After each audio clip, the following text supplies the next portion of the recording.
ඔබට ජයග්‍රාහී දවසක් වේවා. අද අප්‍රේල් මාස 29 වන අඟහරුවාදා.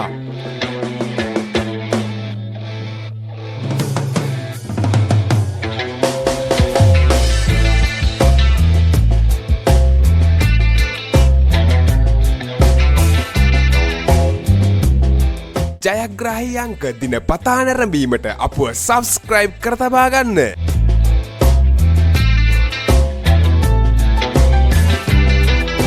නිවැරදි ජයාංක, නිවැරදි ඉංග්‍රීසි අක්ෂරය, නිවැරදි සෙකන්ඩ් චාන්ස් ජයාංක ඔබට පහතින් දිස්සේ.